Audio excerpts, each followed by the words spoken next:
నమస్తే, welcome to our channel. Telangana మాజీ మంత్రి జగదీశ్వర్ రెడ్డి ఏపీ ముఖ్యమంత్రి నారా చంద్రబాబు నాయుడు గారిపై అనుచిత వ్యాఖ్యలు చేశారు.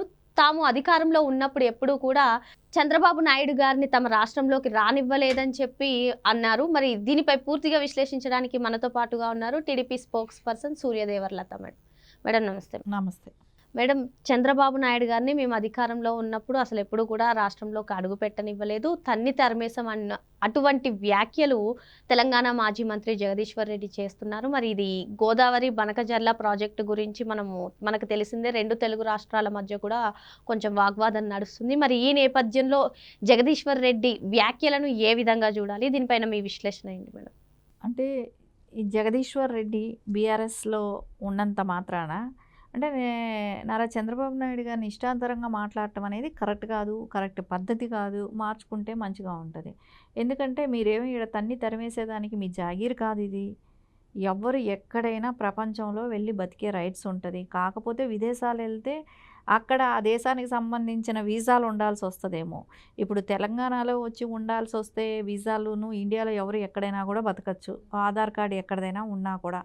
అంతేగాని మేము తరిమేసాము ఇది చేసామంటే మీ ఇంటి మీ తాత ముత్తాస్తుల ఆస్తి కాదు.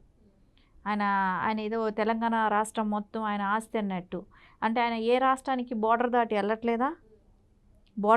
వెళ్ళట్లేదా అంటే ఆ రాష్ట్రం వాళ్ళు అతన్ని మాట్లాడుతున్నారా?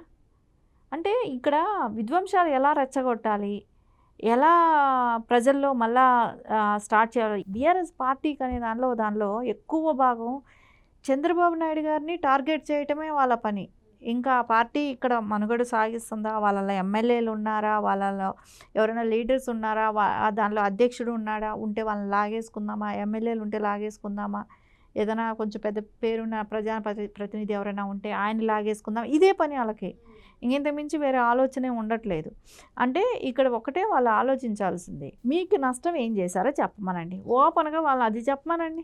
అది చెప్పలేరు కదా, నోటుకొచ్చినట్టు ఇలా మాట్లాడటం కాదు. ఇప్పుడు కృష్ణా బోర్డు గురించి చెప్తున్నారు, కృష్ణా వాటర్ గురించి చెప్తున్నారు. అది ఎవరికి ఎంత మోతాదులో రావాలనేది పెద్దన్న పాత్ర పోషించే వాళ్ళు సెంట్రల్ గవర్నమెంట్ ఉంటుంది, వాళ్ళు చూసుకుంటారు. ఇక్కడ బాబు గారు వచ్చేసి ఇక్కడ గేట్ ఓపెన్ చేసేసి ఆంధ్రాకి నీళ్ళు లేదు ఆయన తీసుకెళ్ళిపోతున్నట్టు మాట్లాడకండి. ఇది కరెక్ట్ పద్ధతి కాదు. ఇక్కడ మీకు అంత డౌట్ ఉంటే కాంగ్రెస్ ప్రభుత్వం ఉంది, అక్కడ బీజేపీ ఉంది, వాళ్ళని పెట్టుకొని అడగండి. రేవంత్ రెడ్డి కూడా చంద్రబాబు నాయుడు గారికి వత్తాసు పలుకుతారు. ఈ కృష్ణా జలాలపైన కూడా ఆయన అలాగే ప్రవర్తిస్తున్నారని కూడా కొందరు అంటున్నారు మేడం.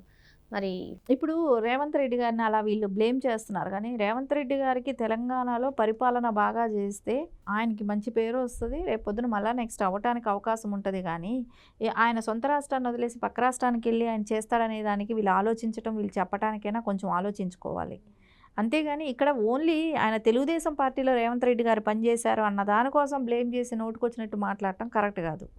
ఇంకా లెక్కను తీసుకుంటే కేసీఆర్ కూడా అదే అక్కడి నుంచో వచ్చాడు. జగదీశ్వర్ రెడ్డి గారు ఒకటి ఆలోచించుకోవాలి, కేసీఆర్ కూడా అదే ప్లేస్ నుంచో వచ్చిన వ్యక్తే. మీరేమి ఇప్పుడు కొత్తగా మీరు రేవంత్ రెడ్డి గారినే మాట్లాడాల్సింది, మళ్ళీ ఇద్దరు ఆ బడి నుంచి వచ్చిన వాళ్ళే.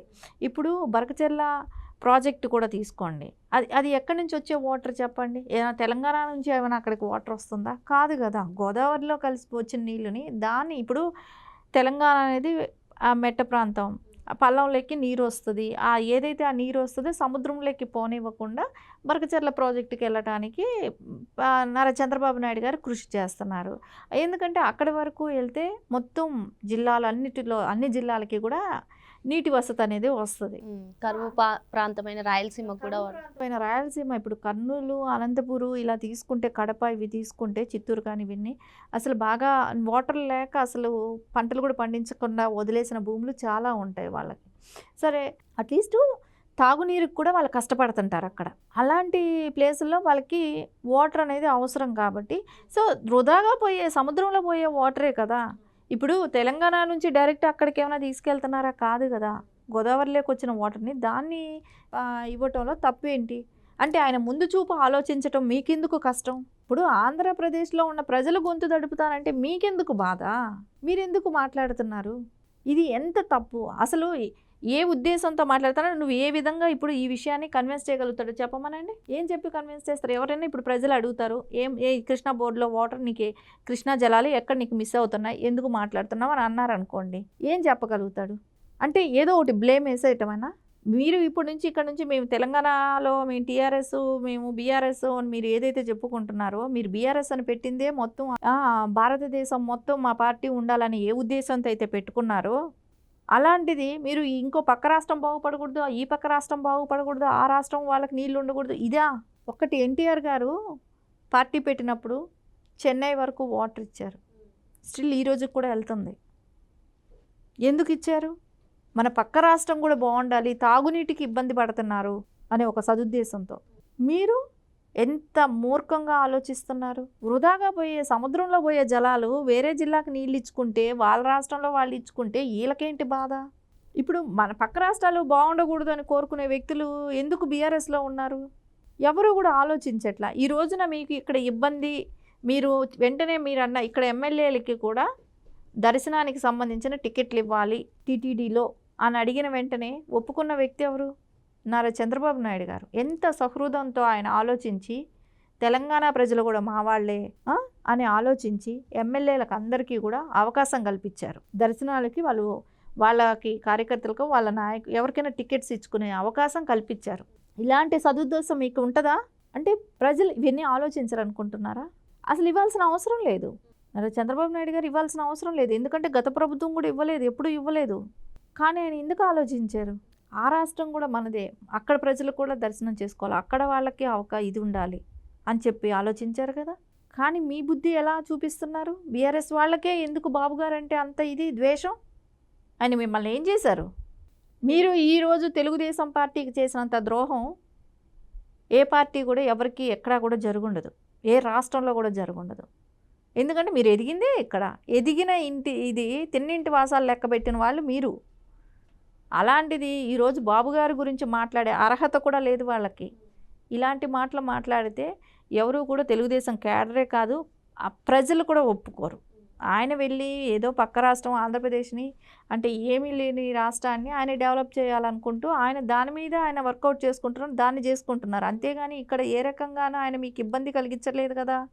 ఇంకొకటి మేడం, స్వయంగా కేటీఆరే ఈ హైటెక్ సిటీని డెవలప్ చేసింది చంద్రబాబు నాయుడు గారు అని చెప్పి చాలాసార్లు చెప్పడం చూసాము. మరి అలాంటిది మేము తరిమేసాం అనేటువంటి వ్యాఖ్యలను అసలు ఏ విధంగా చూడాలి? దీన్ని తెలంగాణ ప్రజలు ఒప్పుకుంటారా? ఫస్ట్ వీళ్ళకి ఒక్కసారి ప్రజలు గట్టిగా బుద్ధి చెప్పారు, అయినా వీళ్ళకి బుద్ధి రాలేదు అంటే ఇంక ఇట్లాగే బాధపడతారు. ఇలాంటి మాటల మూలానే అధికారం కోల్పోయారు. ఇప్పుడు మళ్ళీ ఇదే మాట్లాడారనుకోండి, రేపు పార్టీ భవిష్యత్తులో కూడా ఉండదు. అది చూసుకొని మాట్లాడమనండి. మీరు మాట్లాడే ఈ ద్వేషాలు, రెచ్చగొట్టటాలు ఇట్లాంటివన్నీ ఏవి వర్కౌట్ అవ్వవు. ప్రజలు కోరుకుంది తెలంగాణ కావాలని కోరుకున్నారు, తెలంగాణ వచ్చింది.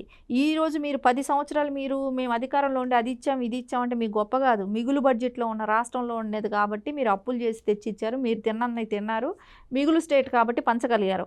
అదే ఈ టర్మ్లో కానీ వచ్చి ఉంటే కేసీఆర్ గారు కూడా అదే జరిగేది, ఏమీ చేయగలిగేవాడు కాదు.